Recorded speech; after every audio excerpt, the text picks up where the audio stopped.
Desde su llegada al poder, el 1 de enero de 1959, el naciente régimen comunista cubano sembró el terror como base para perpetuarse en el poder.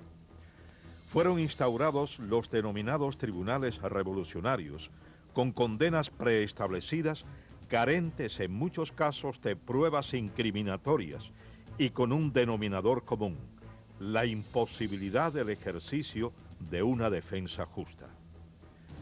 Decenas de miles de hombres y mujeres fueron confinados a largas condenas y otros miles fueron ejecutados en los paredones de fusilamiento. Con un hombre muere una ilusión. Cuando muere por un ideal, una vida que acaba y se va, un camino tronchado de amor.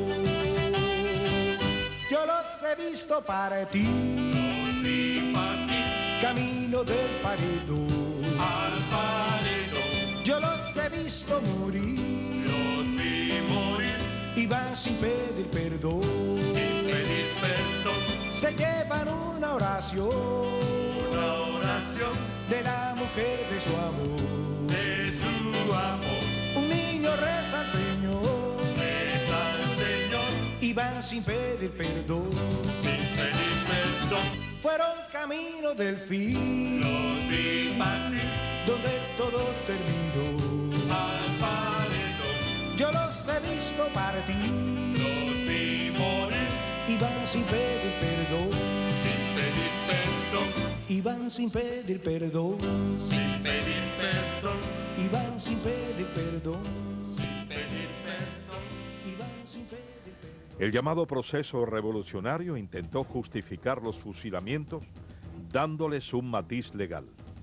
La Ley de Reforma Constitucional de junio de 1959 estableció la posibilidad de aplicar la pena de muerte por fusilamiento a los culpables de delitos contrarrevolucionarios, terminología empleada por el régimen para calificar cualquier acto en su contra. El naciente régimen comunista instauró los procesos sumarios, los fusilamientos instantáneos, la tortura psicológica, el encarcelamiento indefinido. Entonces me llevaron para el cementerio. Me llevaron con un pelotón allí. El pelotón era igual que si fuera normal, todo el mundo. Y me pararon allí y me dijeron, si hablas, queda vivo, si no te vamos a matar, aquí está el paredón. Bueno, me puedo ir, ¿no? Dijo, atención, y paró todo el mundo. Y yo, hicieron la mano atrás, sí. Atención, porten armas, sí. Apunte, dispare, pra, pra, pra, pra, pra, pra. Yo dije, bueno, me mataron, pero era de salva. Ahí yo me vi muerto. Yo dije, bueno, porque ellos me hicieron la pregunta, ¿no vas a hablar? No. Y la palabra mía fue, lo único que yo siento es que esta revolución, la cual yo ayudé y cogí muchos golpes y me sacrifiqué, sea la que me vaya a fusilar hoy. Prácticamente, desde la llegada al poder comenzó la oposición al naciente régimen. Primero, se produjeron enfrentamientos cívicos y se gestaron los primeros grupos de la resistencia. A mediados del mismo año 1959 comenzaron los alzamientos, añejo recurso del pueblo cubano contra las dictaduras, porque ya se vislumbraba el rumbo totalitario de la revolución cubana. Comenzaron los primeros enfrentamientos, cayeron en combates los primeros guerrilleros. Recuerdo también la muerte que me impactó mucho de Lorenzo Ramírez Monteliel. Ese muchacho era un muchacho joven de la raza de color de Caracusey, alzado de los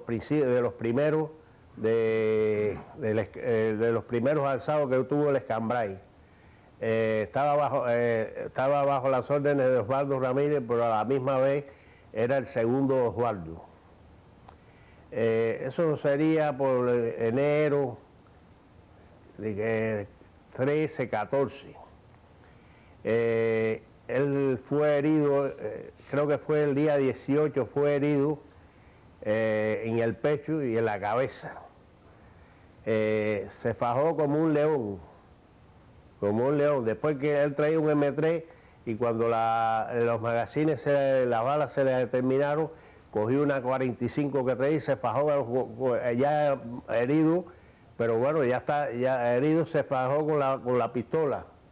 Luego más tarde cayó, no podía más y cayó, ya no podía más.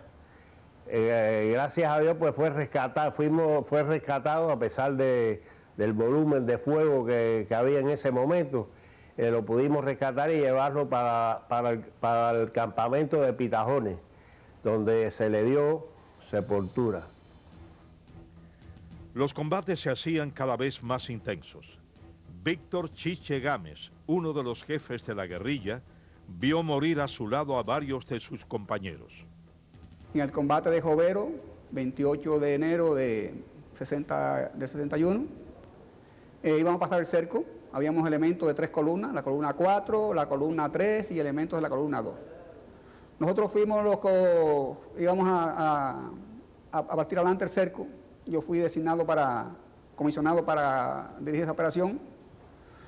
Estábamos situados detrás de una loma pequeña, estábamos protegiendo de la luna, que estaba la luna muy clara, y entonces salimos a explorar el cerco, alrededor de 10 o 12 hombres, entre ellos Ismael, el látigo negro, y yo que salimos al frente a explorar el cerco. En ese momento, ellos nos vieron a nosotros primero y nos atacaron, y en ese momento perdimos a Ismael, perdimos al capitán.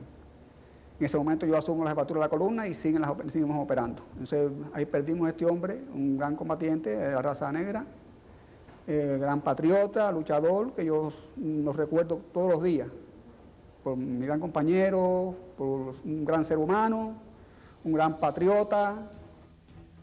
Cientos de hombres y mujeres vieron apagarse sus vidas combatiendo a las milicias revolucionarias.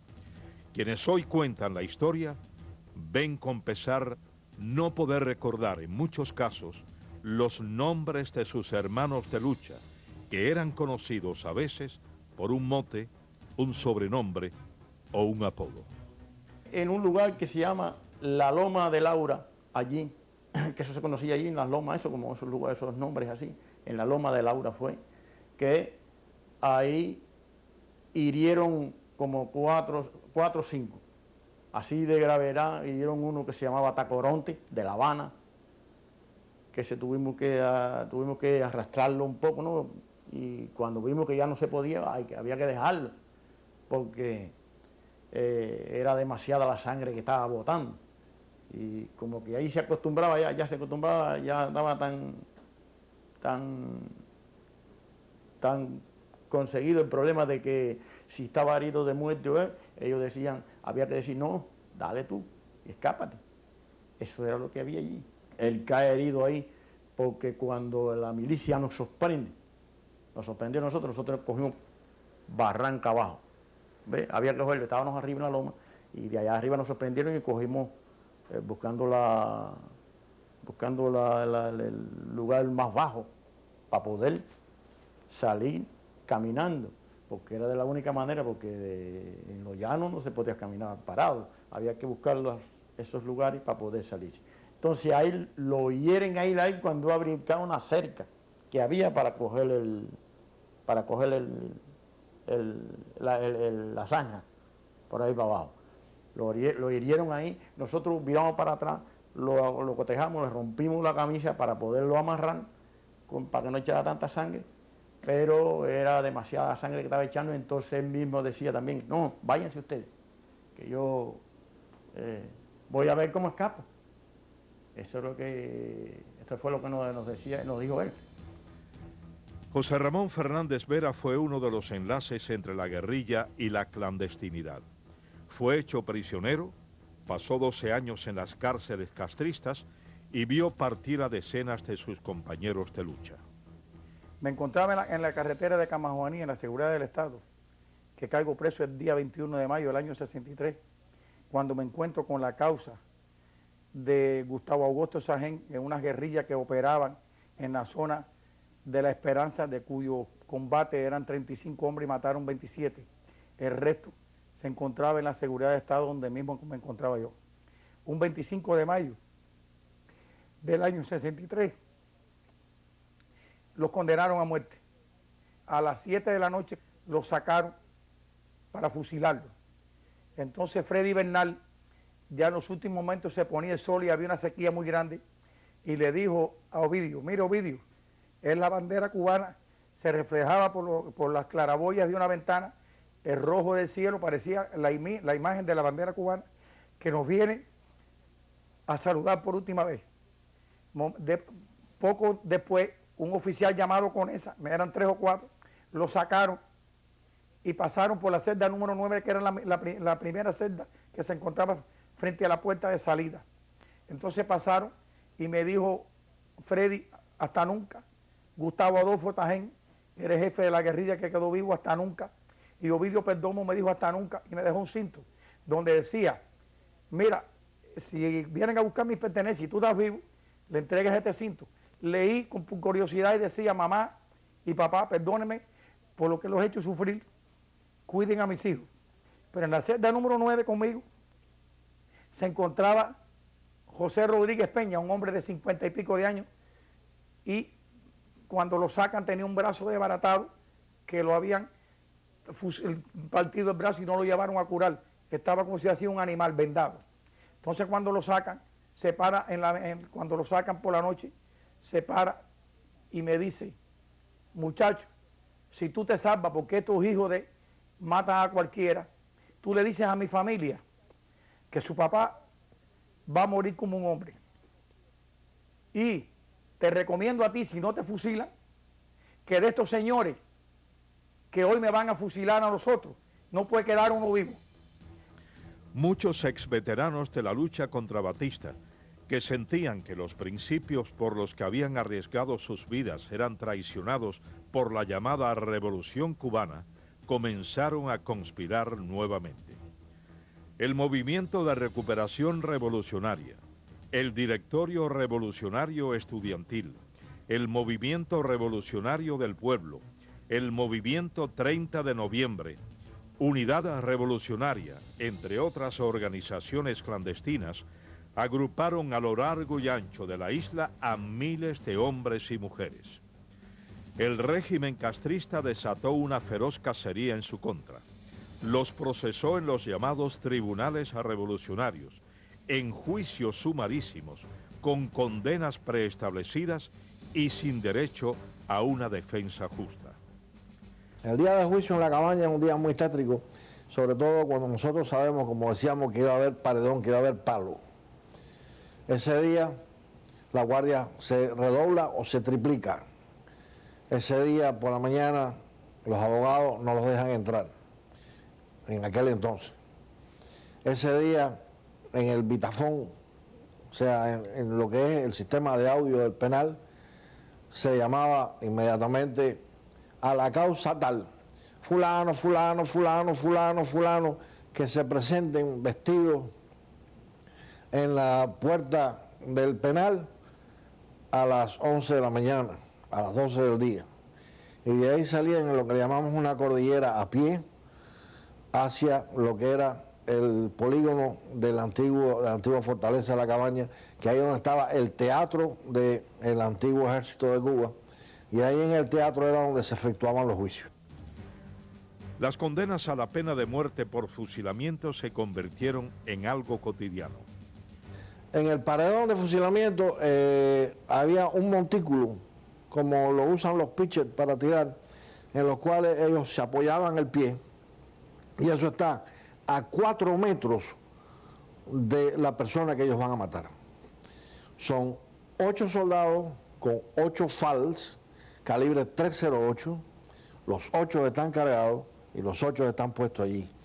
A la izquierda de ellos hay un círculo trazado, como se traza con un yeso, en el cual va a estar como en la pelota, y ahí está el oficial que le va a dar el tiro en la cabeza cuando caiga la persona. Y atrás del oficial está un médico militar. ellos tuvieron que esperar a que viniera el tribunal, porque siempre todos están comprometidos, no solo los cadetes, no solo todos, sino el tribunal, y el tribunal de apelaciones tiene que estar ahí junto con el fiscal para ver la sentencia cumplirse. En La Habana, la fortaleza de la Cabaña era la plaza escogida, el foso de los Laureles, el lugar donde miles de jóvenes fueron ejecutados. Recuerdo que aquella mañana cuando iba a juicio, todos los que estuvimos con nosotros en la cabaña sabemos cómo era el proceso, ¿no? Primero te llaman por los altavoces aquellos que metían miedo y decían, causa tal del año tal, prepárense.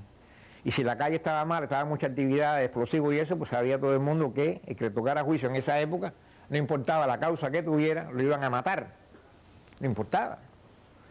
Yo vi matar a un señor allá mayor como 60 años porque había escondido a una persona que estaba prófugo, lo mataron. También el caso de Mato, que lo fusilan allí, era del MRP, y la señora va a la visita en estado. Y cuando estaba buscando ella, la habían matado 2 días antes y no lo habían avisado, y ahí se desmayó la señora en estado y todo. Esas cosas uno tiene que vivirlo y son inolvidables para uno. Uno va a morir con ese tipo de recuerdo y la impotencia y la ira de no poder hacer nada. Estando en la cabaña, en 3 días, fusilaron a 7 personas. Pero lo más impresionante que fue el asesinato de Juan Carlos Álvarez Jaballí, porque era completamente inocente y ellos lo sabían. Y en el interrogatorio le dijeron que le escribiera a su cuñado y le dijera que se entregara, porque si él no se entregaba lo iban a fusilar. Ellos sabían que Juan Carlos, que le decíamos Bebo, era inocente. El día el 20 de enero fue el juicio. Él le había escrito a su cuñado y le dijo, no te entregues porque a ti te van a fusilar. A mí no me pueden hacer nada porque ellos saben que yo soy inocente. Pasó el juicio, le pidieron petición de pena de muerte. Él se despidió antes del juicio de mí, me dejó su jarro, una cuchara, una frazada y una toalla para otro compañero que viniera, como habíamos hecho con él cuando él llegó.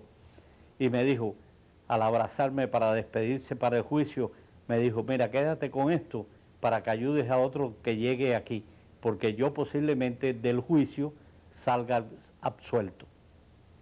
Él se fue confiado, no así Carlos Manuel Matos, que me había confesado que él sabía que a él lo iban a fusilar porque su chofer era el infiltrado, por lo tanto sabía todos los movimientos de él. Ese día fueron los dos, pidieron 5 penas de muerte en esa causa. A los otros los condenaron a 30 años y a Juan Carlos y a Carlos Manuel Matos fueron condenados a la pena de muerte por fusilamiento. Carlos Manuel Matos se despidió de nosotros y nos dijo, ocúpense de mi hijo, porque su esposa estaba a punto de dar a luz. Nos pasaron para las celdas donde estaban los condenados a muerte.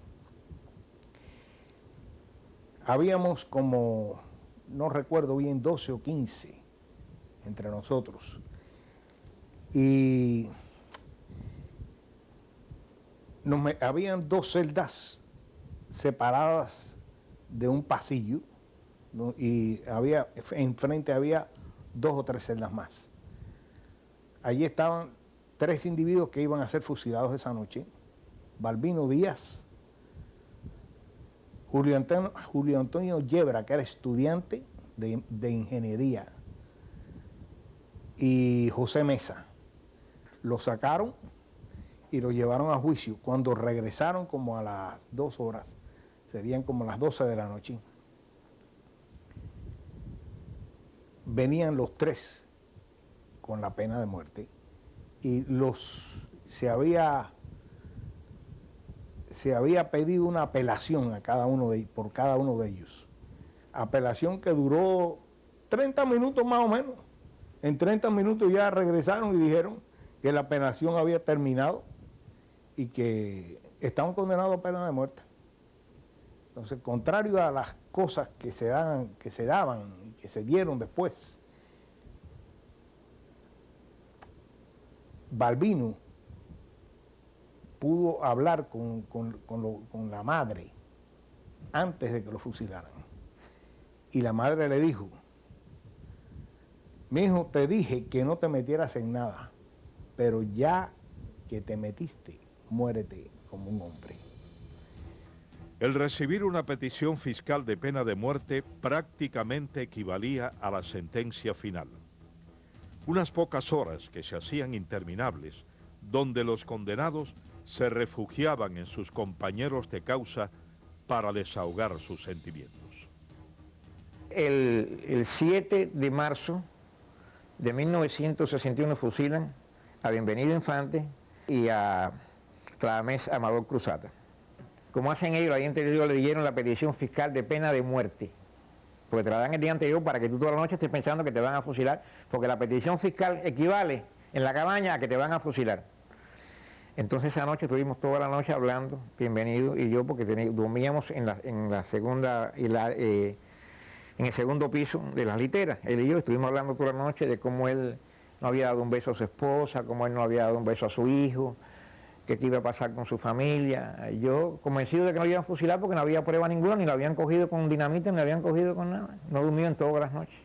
Entonces tempranito por la mañana y se vistió y se puso. Digo, Bienvenido, ¿para qué tú te afeitas tanto? Dice que quiero morir bonito. Y esa palabra nunca me se ha embullado a mí. Me dijo, es que quiero morir bonito.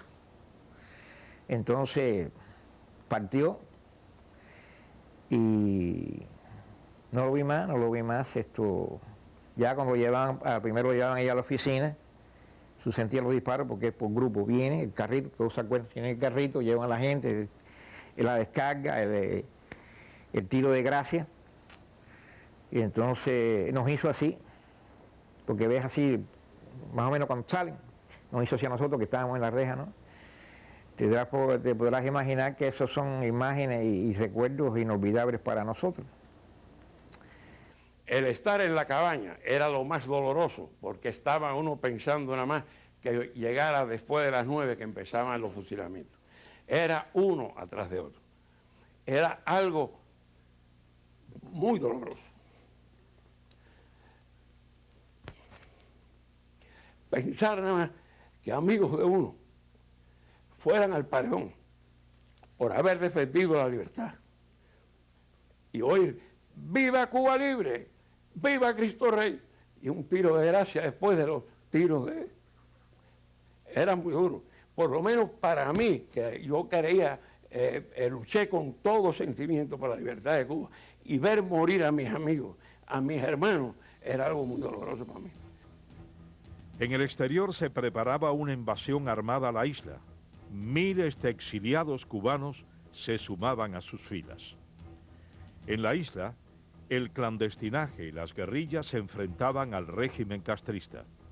Este empleó a más de 70.000 efectivos agrupados en las milicias revolucionarias, una fuerza especial denominada Lucha contra Bandidos y unidades del ejército que incluían naves aéreas para realizar lo que denominó la limpia del Escambray.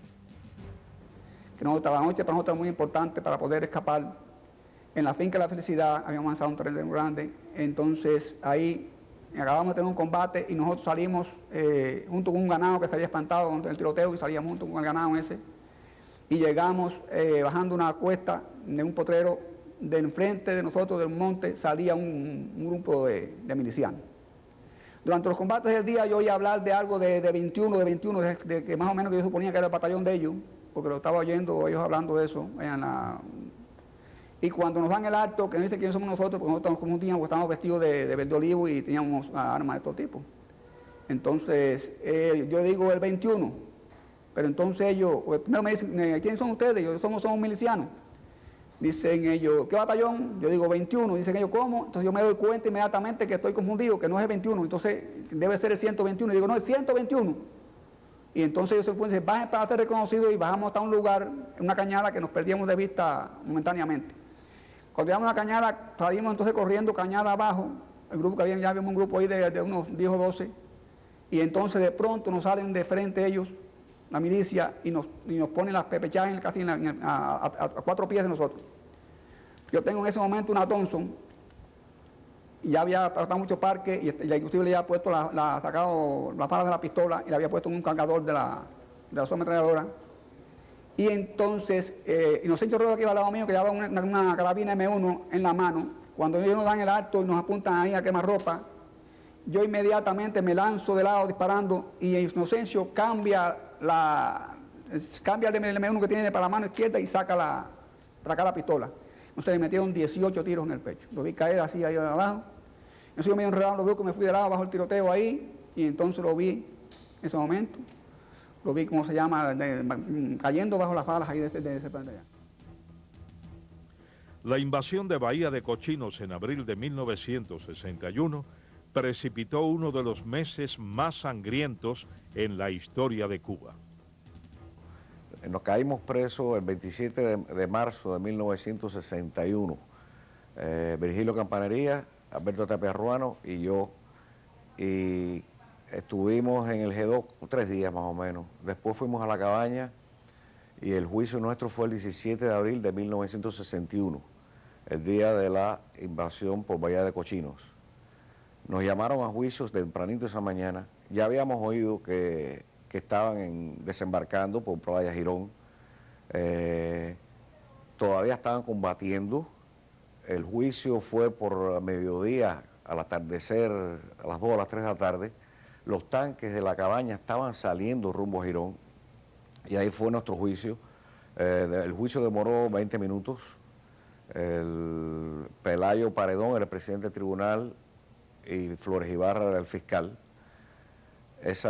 De ahí salimos directo para la capilla. La capilla es una sección de la fortaleza de la cabaña que meten nada más a los que van a fusilar. Nos metieron a nosotros y en total habíamos 9 esa noche.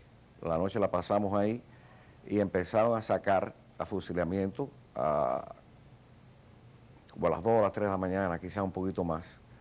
Iban sacando uno a uno de las celdas. Esa noche fusilaron 8.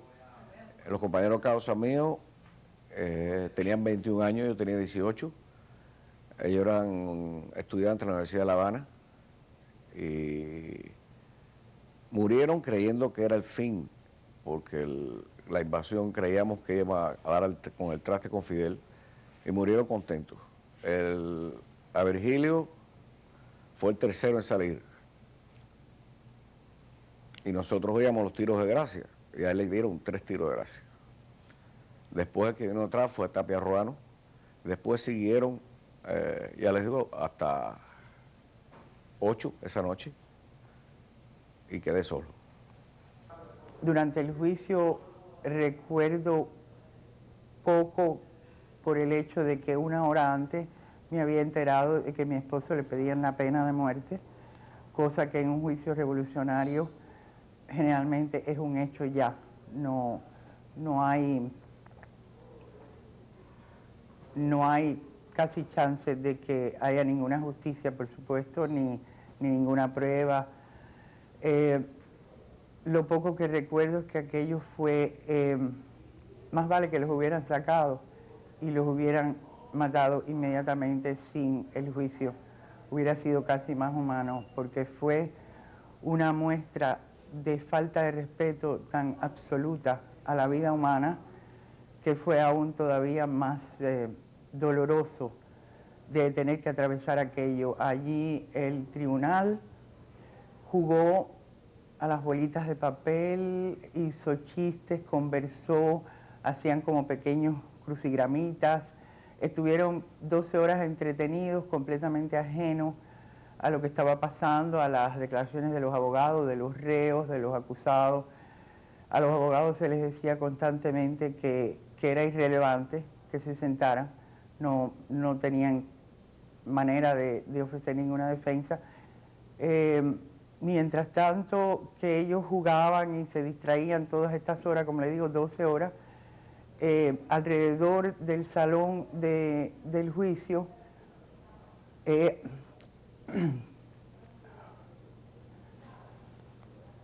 había una muchedumbre como de 200 personas, casi todos milicianos, etcétera, o familiares de milicianos, que los llevan allí para que presencien el circo por afuera, ellos gritaban aquello era dantesco, gritaban cada 2 minutos, ya si sea asesinos o paredón o por rato, ¿no? El fiscal, que sí mandaba a callar inmediatamente a los abogados, no mandó a callar a la muchedumbre en ningún momento, los dejaba un rato que se entretuvieran y que gritaran todo tipo de improperios, de insultos, etcétera, en el medio del juicio, para añadir a esa última agravio o lo que sea. Al terminar el juicio,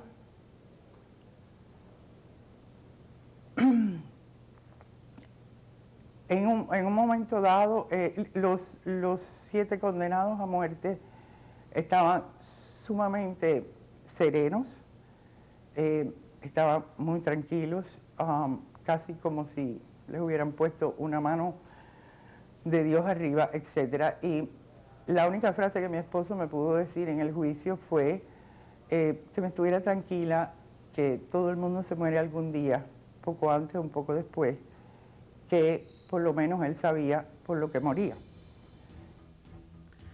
El desembarco comenzó el 17 de abril de 1961. Los miembros de la Brigada 2506 hicieron contacto de inmediato con las fuerzas castristas. En los combates de Playa Girón y Playa Larga, más de 70 brigadistas perdieron la vida.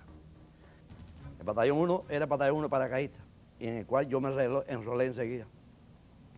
Y nos hicimos paracaidistas ahí en la montaña de Guatemala. Bueno, a nosotros nos dividieron en grupos. Por ejemplo, yo me tiré en San Blas. Me escogieron a mí para ir a cuidar a 2 observadores avanzados, uno de los paracaidistas y uno de armas pesadas. Hacer compañía, sobre todo de paracaidistas.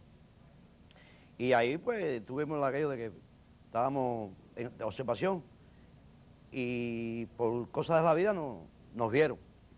Entonces ahí nos abrieron tiros, venían como 10 tanques, pero los que nos abrieron tiros son los de ellos que vienen adelante buscándonos a nosotros. Y entonces nos entraron a tiro ahí, pero pudimos zafarnos. Manejando un camión con los que íbamos nosotros, y yo había bajado para hablar con el jefe mío, y entonces en ese momento cayó un proyectil enemigo y hizo tierra ¿cómo se llama? Ese camión, y él estaba, yo creo que ya sin vida, estaba destrozado todo. Y la única cosa que me quedó es ¿qué hago con él? Y entonces estaba conmigo un supuesto enfermero, que era un compañero nuestro que estaba estudiando medicina en la Universidad de La Habana. Y le dije, chico, mira, quédate con él, trata de ver cómo lo salva, por favor, que esto es demasiado. Si yo me acabo de bajar de ahí y me lo matan a él y yo sigo vivo, chico. Bueno, él se quedó y yo tenía que seguir las órdenes que tenía de seguir adelante con los compañeros míos, y así fue. Las fuerzas gubernamentales hicieron prisioneros a alrededor de 1.100 brigadistas. 179 de ellos fueron trasladados desde Girón hasta La Habana en un camión rastra totalmente sellado. Yo oí una voz que dijo, Osmani Cienfuegos. Entonces yo me paré y dije, Osmani Cienfuegos, ¿y quién es Osmani Cienfuegos? Y él estaba sentado en una sillita con una mesita delante para coger los nombres. Y me miró y me dijo, yo soy Osmani Cienfuegos, porque... Digo, no, chico, yo porque quería verle la cara y conocerlo. Y dice, ¿tú cómo te llamas? Digo, yo me llamo Juan González. Y dice, ¿dónde tú eres? Digo, yo soy de Miami. Y me dijo, usted es de los imperialismos, de los embutidos de los imperialistas. Entonces me dijo, llévaselo para que se muera. Y eso me coció a mí, digo, bueno. Y cuando salgo me encuentro la rastra ahí abierta. Cerraron la rastra y lo que había dentro era un ganado. Ahí estaba este compañero, pues, Calviño, que tenía unas esquilas de armas en la espalda, que lo habían acostado adelante, lo que es adelante de la rastra, no allá, atrás de la cuña. En esa parte estaba acostadito ahí, con ese dolor y esa sangre. Y entonces cuando tú cierras la puerta, aquello fue oscuro, negro, ahí no se veía nada. Era nada más que gritería y lamentos y esto, y ¿cuándo iremos? ¿Cuándo iremos? Nada. Y aquella rastra empezó a caminar a paso lento. no se sabe para dónde iba. Y entonces empezó el sudor, el calor, el sufrimiento, el tiche que yo tenía abajo, quítatelo, tíralo en el suelo, era orine, era sudor, era condensación interior, ¿tú entiendes? Y aquello tú lo cogías, lo chupabas y te lo echabas en la boca. O a lo mejor era tu pullover, o era el de otro, o era el orine de otro, o el sudor de otro. Como a la hora y media, a las 2 horas por ahí, se oye la voz de que aquí se murió un compañero. Entonces, van, uno que murió. Y sigue la rata andando, o sea, pues muchos gritaban que se estaban ahogando y otros que... es normal, todo el mundo nos daba por lo mismo. La gente, a mí me dio por ponerme ahí, aguantado ahí y a rezar. Y entonces, de buena primera, ya no podíamos más allá, ya otro que se murió por aquí, y aquí se murió otro. Y ya, tú estás viendo que es como una escalera, ¿no? Y entonces después oí una conversación atrás de mí, que, ¿cómo se llama? De compañero mío, Moisés Santana González. Entonces yo lo cogí y le dije, ven para acá Moisés, ven para acá conmigo, lo arrastré un poco. Yo no podía, yo estaba ya estrenado. Y entonces le empecé a hablar y le di masaje en la espalda y empecé a hablar con él. Entonces yo empecé a hablarle y decirle, tú sabes, cosas de... para darle ánimo.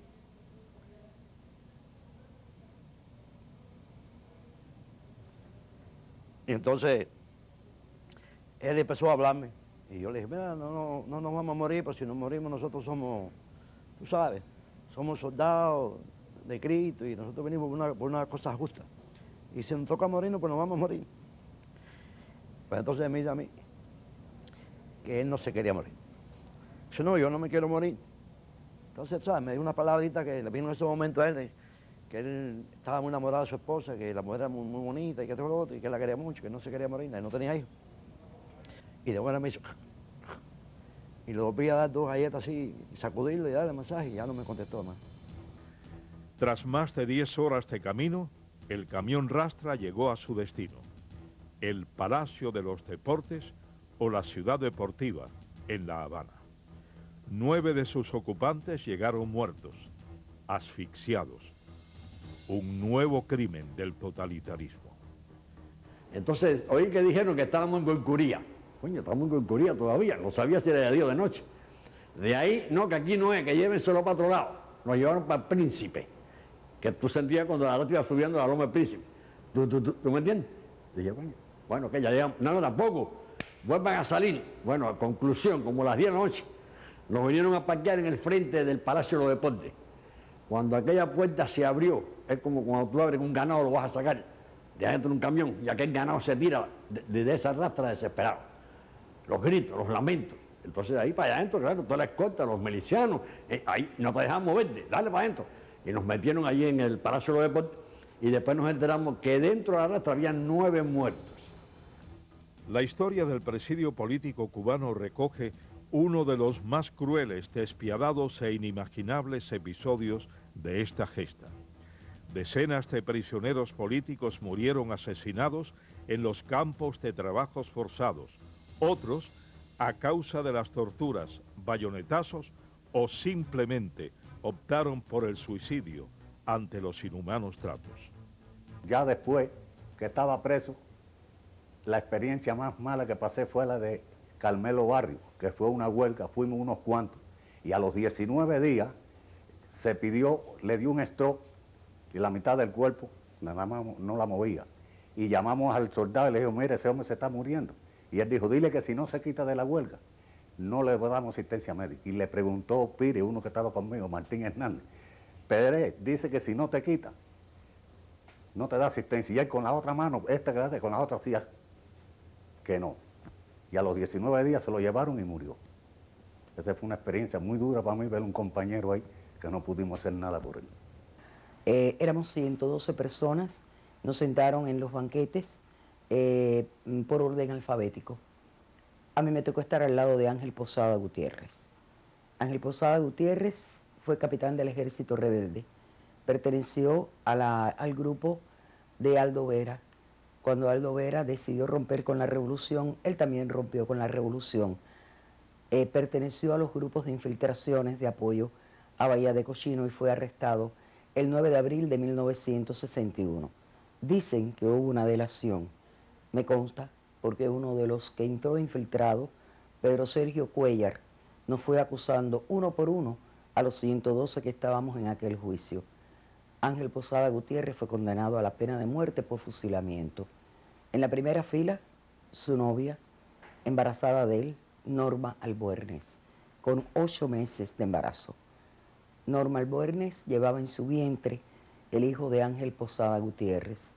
Cuando Flores Ibarra ratificó la pena de muerte por fusilamiento para él, para Braulio Contreras Mazó, para Rojas Castellano, Ángel se viró hacia mí y me dijo: Cari, no voy a ver a mi hijo nacer, asegúrate de que él sea un hombre libre y que si no nace libre, luche por la libertad de su patria. A Norma no le permitieron despedirse de Polín.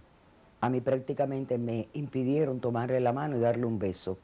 Aunque yo no había tenido mucho trato con él, sí nos habíamos conocido. Habíamos tenido una relación cuando comenzamos juntos en el MRR. Yo lo vi partir al paredón, con la frente en alto, pensando en el hijo que no iba a ver, muriendo por la libertad de Cuba. A Tony Chao Flores se le dio a conocer en una de las primeras revistas bohemia después del triunfo de la Revolución Castrista. La revista proclamaba a Tony, a los 18 años, teniente de las guerrillas del Escambray en la lucha contra Batista, como un ejemplo de la juventud cubana. Chao Flores comenzó a conspirar contra Castro en 1960, llegando a ser uno de los combatientes más audaces del clandestinaje. Fue herido en un enfrentamiento con la policía política. Una de sus piernas fue amputada y junto a Hugo Soria, su compañero de lucha, fue condenado a morir fusilado en los fosos de La Cabaña, donde una audiencia se entregó a ver la ejecución. Tito Rodríguez Olmans pudo entrevistar, años más tarde, a varios de los testigos oculares del fusilamiento y reconstruir los hechos. Como eso de las 1 de la mañana ya estaba el circo todo formado, y entonces en lo que le decíamos nosotros, un carrito celular, que era una guaguita Volkswagen, sin el silenciador, sin el muffler, vino y recogió a Hugo Rodríguez Soria. Fue con Moya, que era el oficial, llegó allá, lo bajaron por las escaleras, unas escaleras medievales. El foso tiene una altura de alrededor de unos 15 metros. Y entonces lo pararon, dieron las voces: atención, pelotón, porten armas, paren, apunten, fuego. No se oyó viva Cuba Libre y viva Cristo Rey, porque ya en ese momento a los que iban a fusilar le ponían un pedazo de tape en la boca para que no pudieran gritar viva Cuba Libre, y estaban esposados en la espalda. Franco se dirigió hacia Hugo, que estaba en el piso, y sonó el tiro en la cabeza. ¡Ta! Es el tirito que le dan en la cabeza, y el médico lo pronuncia que ya está muerto. Entonces fueron a buscar a Tony. Tony era un cubano 100% bravo, al igual que Hugo, pero era una salación con una sola pierna. Le dijo horrores en capilla a todos los que lo fueron a buscar, desde asesinos, traidores, etc. Y entonces parece que Moya quiso hacerse el gracioso ante la multitud, y cuando llegó la jaulita con él, que lo apearon, que Moya era el oficial que lo iba a llevar hasta el paredón, donde había un palo, que allí nunca amarraban a nadie, porque todos los que han fusilado allí, lo fusilaban a la derecha del palo, porque se paraban como hombres frente al pelotón, no había que amarrarlo. Moya, cuando llegó a las escaleras, le quitó las muletas y le dio una patada en la espalda a Tony. Tony rodó por todas esas escaleras hasta que llegó al fondo del foso. Allí nosotros sentíamos unas carcajadas que no sabíamos ni podíamos concebir lo que estaba pasando. Esa multitud se estaba riendo de ese muchacho que no tenía camisa, que estaba con unas muletas y que le habían puesto una venda en la boca. Tony empezó, muy orgulloso, a arrastrarse hacia el palo. Y nosotros oíamos, y todos los que estábamos allí, nunca podremos olvidar ese coro diabólico que decía: arrástrate, gusano, arrástrate, arrástrate, imperialista, arrástrate, arrástrate, y una serie de malas palabras y de groserías. Hasta que Tony llegó, se agarró al palo, subió él solito y se paró como un hombre frente al pelotón de fusilamiento. Y le hizo así, como en señal de que tírenme aquí al pecho. Le dieron la descarga y después le dieron 3 tiros en la cabeza, porque no se murió del primer disparo, ni del segundo, ni del tercero fue que lo pronunciaron muerto. La cabeza se la deben haber desbaratado porque Arsenio Franco usaba una Colt 45 niquelada y 3 balazos en la cabeza de 45 son devastadores. Una de las últimas grandes organizaciones del clandestinaje en Cuba fue el Frente Unión Occidental, que auspiciaba focos guerrilleros y operaciones clandestinas en 3 provincias del occidente cubano. Al ser desintegrada esta organización, centenares de obreros, amas de casa y campesinos fueron arrestados. El jefe de la misma, Esteban Márquez Novo, prefirió suicidarse antes de caer en manos de la seguridad del Estado castrista. 27 cubanos fueron fusilados en esa causa. Dictaron 4 penas de muerte. Las penas de muerte fueron para Carlos Manuel Báez Fernández, en ese momento con 21 años de edad. Para Vicente Cuevas Pi, que en ese momento tenía 32 años. Para Juan Manuel Suárez Cruz, que en ese momento tenía 28 años de edad. Y para Salvador Suárez Fernández, que en ese momento tenía 34 años de edad. Estas personas, excluyéndome a mí, que me conmutaron la pena de muerte por 30 años, fueron esa noche o esa madrugada en la misma jaula, desde Consolación del Norte hasta la cárcel de Pinar del Río, un aproximado de 60 kilómetros. Tuve la oportunidad de ir con ellos en la jaula y durante esos 60 kilómetros pude compartir y conversar con ellos sus últimos momentos de vida. Tengo los testimonios de ellos en mi corazón, en mi vida y en mi alma.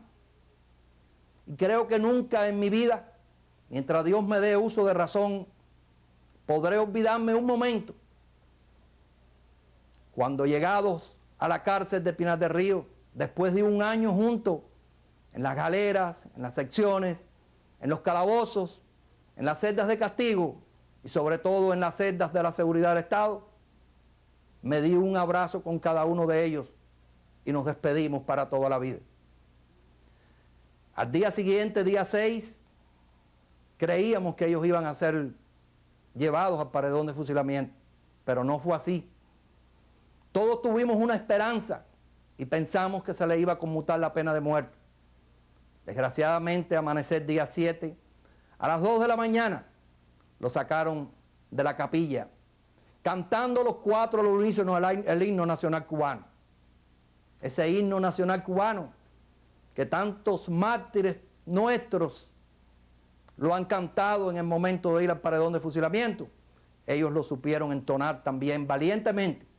Y así fueron llevados a lo que en Pinar del Río conocemos como el Hospital de Juanito, donde en la parte de atrás de ese hospital le dieron pena de muerte por fusilamiento.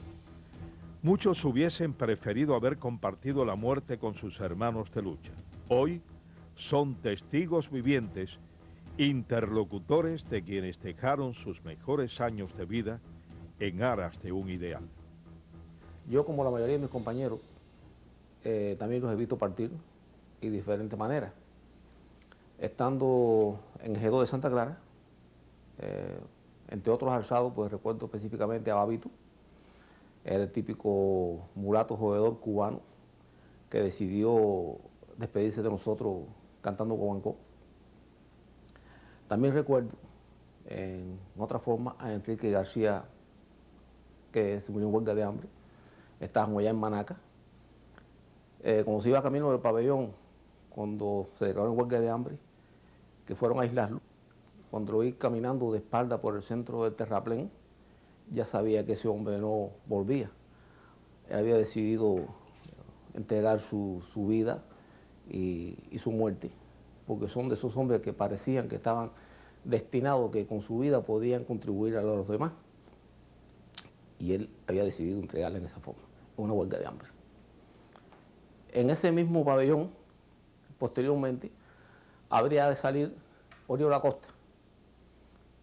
Mientras Enrique iba caminando, buscando la muerte, vía del pabellón, Oriol, que salía de él, porque iban a soltarlo dentro de poco tiempo, iba a cumplir su condena.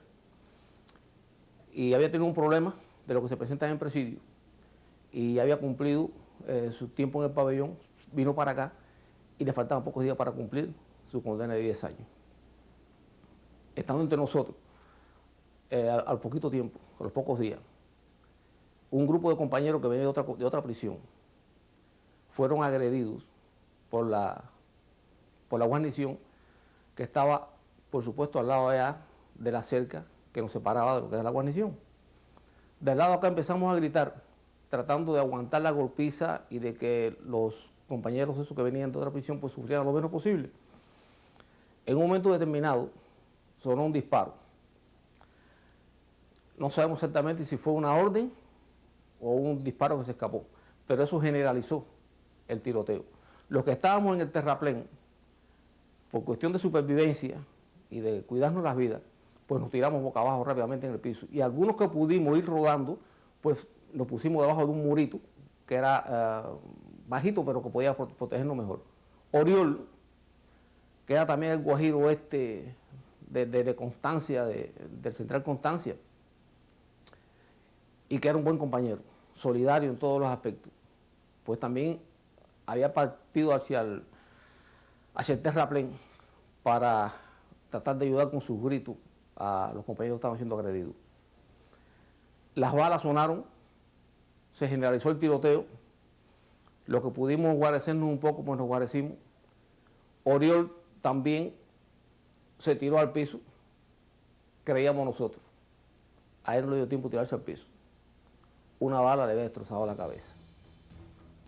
Amado Rodríguez cumplió 23 años en cárceles castristas. Hoy, como ayer, aprieta su pecho al recordar aquel abrazo de despedida a su compañero de causa y amigo Eugenio Font Reyes. Y el 27 de enero de 1962 fuimos llevados a juicio, donde Font llevaba la pena de muerte por fusilamiento. El grupo, como siempre era costumbre en los juicios que se realizaban con pena de muerte, al regresar a la prisión de Boniato, pues siempre el condenado a muerte era separado del grupo. En el caso de nosotros, desgraciadamente, sucedió todo lo contrario. Fuimos mantenidos quizás por más de 2 horas, que fue un tiempo verdaderamente desastroso, al mantenernos en una expectativa que nadie sabía exactamente qué es lo que estaba sucediendo. Nos pusieron en el pequeño locutorio, que era donde le daban las visitas a los presos.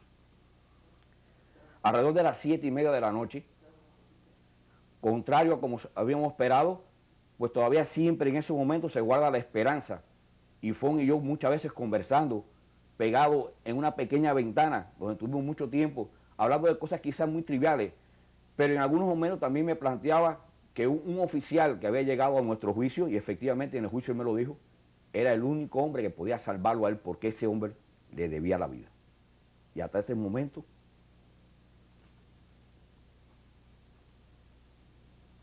quizás él estuvo esperando que esa era la esperanza que había.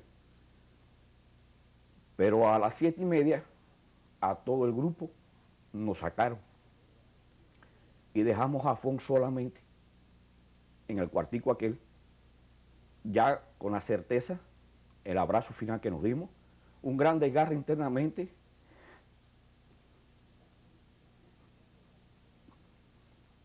y un llanto quizás que como ayer, hoy no pudo aguantar. Y así fue la situación que se presentó. Pero aún peor todavía, y era un 27 de enero, cuando nos pasaron, que quedó solo desde el pabellón número 1, que era el que le quedaba frente a él, que se veía durante varias horas, aún todavía después, se veía la figura de él dentro del local. Y todo el mundo, pues la comunicación internamente del presidio se hablaba que qué sucedía verdaderamente. Como a las 10 y algo de la noche hubo un apagón en la prisión, y 15 o 20 minutos después, cuando el apagón volvió la luz al presidio, ya Fon no estaba. Tratamos de comunicarnos qué sucedía, si lo habían llevado para el hospitalito, como siempre se acostumbraba a llevar a los que iban a fusilar y al otro día, al amanecer, eran fusilados, pero no hubo ningún tipo de información posible. ¿Qué había sucedido? Quizás fue lo que nosotros todos comprendimos, que para que no llegara el 28 de enero verdaderamente, que es fecha del apóstol, pues simplemente precipitaron su fusilamiento y esa fue la acción. A esa hora lo llevaron y a esa hora la fusilaron, y por eso siempre hemos recordado que Eugenio fue un rey, un trabajador, un hombre que casado y dejaba 2 hijos en aquel momento, un hombre quizás fue de aquellos hombres que los principios y los valores le impusieron el deber de tener que enfrentar 2 dictaduras en sucesión, o había enfrentado su vida un 27 de enero de 1962. El régimen comunista de Cuba ha implantado el terror como arma para perpetuarse en el poder. Ha privado de la vida a miles de hombres, mujeres y jóvenes, muchos de ellos menores de edad, por el solo hecho de no compartir el dogma que ha tratado de imponer. Esto fue un problema radicado por problemas de principio, de idea. No nos ocuparon ni a mi hijo ni a mí, ningún tipo de arma, ni teníamos hecho de sangre. Cuestión de desarrollar ideas libremente, el derecho a opinar, a pensar libremente, sin estar guiado ni dirigido ni presionado por nadie. Esa fue la causal. Radicaron contra los poderes del Estado y sin tener ningún hecho de sangre, sin ningún tipo de ocupación, de ningún tipo de arma, nos encausan con petición de muerte. Le mantienen la pena de muerte a mi hijo y a mí el fiscal en el juicio me baja inmediata inferior 30 años y lo fusilan. Salimos del juicio caminando, entonces mi hijo Calixto Alberto Valdés Mendoza me dice, papá, me van a fusilar. Yo le digo, ve tranquilo, tú eres inocente, tú no tienes ningún hecho de sangre, no hay ningún tipo de ocupación de nada, entonces no hay razón jurídica, legal, para que ocurra ese tipo de condena. A mi hijo lo fusilaron el 17 de septiembre del 1963, causa 482 del año 63. Y yo escuché, y allí lo escuchamos todos, atención, apunten fuego, y oíamos la descarga. Y hasta la cosa grosera de las milicianas, burlándose y riéndose, viste como Dios brinco, tú verás ahora viene el otro y viene el otro. Mi hijo se llamaba Calixto Alberto Valdés Mendoza, con 17 años de edad. Con un hombre muere una ilusión. Cuando muere por un ideal,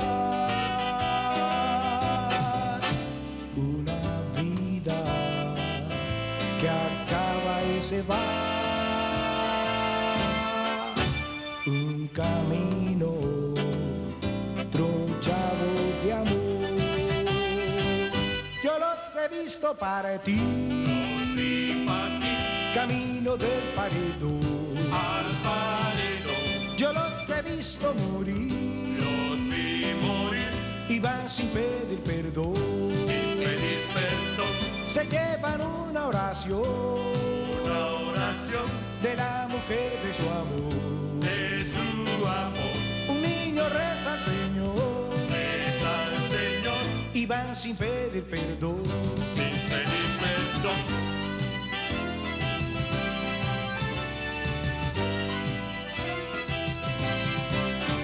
Con un hombre muere una ilusión. Cuando